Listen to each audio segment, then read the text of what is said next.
কারণ আরেকজন যিনি নির্বাচনে অংশগ্রহণ করছে বাসার সখীপুরে সে কেউ না, সে হলো কালীহাতির সন্তান। যদি সখীপুর থাকতো তাহলে আমরা বলতে পারতাম যে না, আমরা তো বাসার সখীপুরে একই। সে তো সখীপুর বাসালের না, সে হচ্ছে কালীহাতির। আমরা বাসার সখীপুরের মানুষ কেন কালীহাতিকে ভোট দেবো? আমরা আমাদের নিজের সন্তানের কদর করি। আমরা যদি নিজের সন্তানের কদর করি তাহলে পরবর্তী প্রজন্ম যারা আছে তারাও স্বপ্ন দেখবে এবং সেই স্বপ্ন বাস্তবায়ন হবে। আমি আজকের এই ছাত্র এবং যুব সমাজের কাছে বিনীতভাবে আহ্বান থাকবো, অনুরোধ থাকবো, তোমরা এই সামনের যে কয়দিন আছে নির্বাচনে আছে, তোমরা সকলেই যার যার অবস্থান থেকে এই নির্বাচনে অংশগ্রহণ করো। এই নির্বাচনে মিছিল, মিটিং, প্রচারণায় তোমরা অংশগ্রহণ করো। যারা ভোটার আছো তাদেরকে ভোট দিবে। আরেকটা কথা হয়েছে, ছেলেরা মেয়েরা যদি তার মা বাবার কাছে অনুরোধ করে, মা বাবা কিন্তু সে অনুরোধ ফালায় না।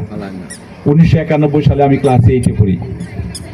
আমি ওই সময় হুমায়ুন খান পন্নীর ধানের শীষ মার্কা নির্বাচন করি।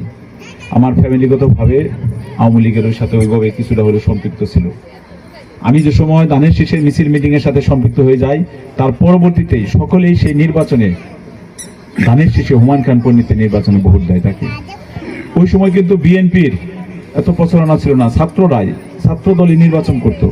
কিন্তু ছাত্রদল মানে যে আজকে যারা বলছি যে ছাত্র এবং যুবকরা আজকে অংশগ্রহণ করছে, আজকে ছাত্র যুবকরা আজকে এই পূজা উদযাপন করছে, এরা যদি মুখ্য ভূমিকা পালন করেন এই কুমারজানির ভোট একটা ভোটও বাইরে যাবে না। সেই সাথে এই কুমারজানি থেকেই যদি সকলেই মাঠে নামে, ধানের শীষের মাঠে নামে, আমি মনে করি বন্যী থেকে শুরু করে আশেপাশে যে কটা পাড়া আছে, গ্রাম আছে, সকলে ঐক্যবদ্ধ হব যে কুমারজানির মানুষ ঐক্যবদ্ধ হয়েছে বাসালের জন্য, বাসাল উপজেলাবাসীর জন্য, বাসালের সন্তানের জন্য, তাহলে আমাদের বিজয়টা আরো সুনিশ্চিত হবে। ইনশাল্লাহ বিজয় হবে আমাদের।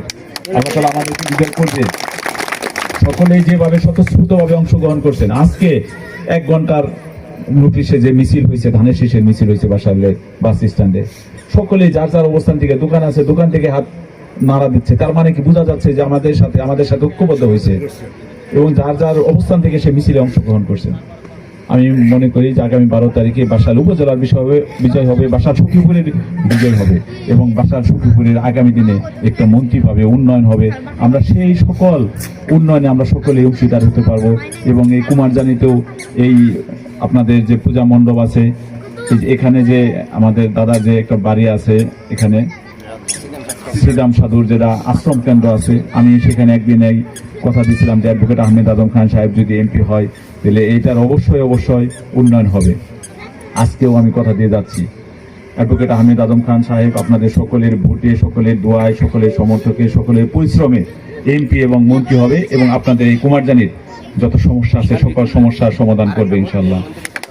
এবং সেই সাথে এখানে সার্বিক উন্নয়ন হবে। কুমারজানি যে কটা মন্দির আছে, রাস্তাঘাট তো হবেই, মসজিদ মাদ্রাসা যেরকম উন্নয়ন হবে মন্দিরের উন্নয়ন হবে। একটু আগে আমি কি বলেছি যে আগামী দিনে রাষ্ট্রনায়ক তারেক রহমান তার ঘোষণা, ধর্ম যার যার, দেশটা সবার। সেক্ষেত্রে যে ধর্ম পালন করি না কেন, আমি যদি আমার মসজিদের উন্নয়ন করি তাহলে আপনাদেরকে মন্দিরের উন্নয়ন করতে হবে না? আমার যদি আমি মসজিদের উন্নয়ন করি, আপনার মন্দিরেও আপনাদের উন্নয়ন করে দিতে হবে। আপনার ধর্ম আপনি পালন করবেন, নিরাপদে পালন করবেন, এটাই তো সকলের কাম্য। মানুষ তো আর কিছু চায় না। এই সব এই মন্দিরের হলো এই যে কালীবাড়ি। সেক্ষেত্রে আমি আপনাদের কাছে এই আশ্বস্ত করে যেতে চাই, অ্যাডভোকেট আহমেদ আজম খান সাহেব খুবই নরম মনের মানুষ, তার পরিবার নরম মনের মানুষ, তার বাবাও ছিল একজন খুব নরম বুদ্ধির মানুষ। সে কোনো সময় উঁচু হয়ে হেঁটে যায় না, খুবটা মাথা নিচে করে হেঁটে গেছে এবং তার সন্তানরাও তাই হয়েছে। যারা ব্যবসা করে, ব্যবসার সাথে সম্পৃক্ত, তারা কোনোদিন আজ পর্যন্ত কোনো মানুষের সাথে ঝগড়া বিবাদের সাথে জড়িত হয় নাই, কোনো জমি জিরাত নিয়ে সাথে কারোর সাথে ঝগড়াতে লিপ্ত হয় নাই। কোনো মানুষ বলতে পারবে না যে তার সাথে কোনোদিন কথা কাটাকাটি হয়েছে। তাহলে এমন একটি পরিবার থেকে আজকে নির্বাচনে অংশগ্রহণ করছেন এবং যে সন্তানটি, যে মার্কাটি নিয়ে আসছে অ্যাডভোকেট আহমেদ আজম খান সাহেব, তিনি সারা বাংলাদেশে যাকে এক নামে চিনে, যার নামে বাসাল এখন পরিচিতি অর্জন করেছে, আলোকিত হয়েছে। এই জন্য আপনাদের আমি সময় নষ্ট করব না, আপনারা পূজা উদযাপন করছেন এবং আপনারা আমাকে এখানে দাওয়াত দেওয়ার জন্য আপনাদের প্রতি কৃতজ্ঞতা রইল। এবং আগামী দিনে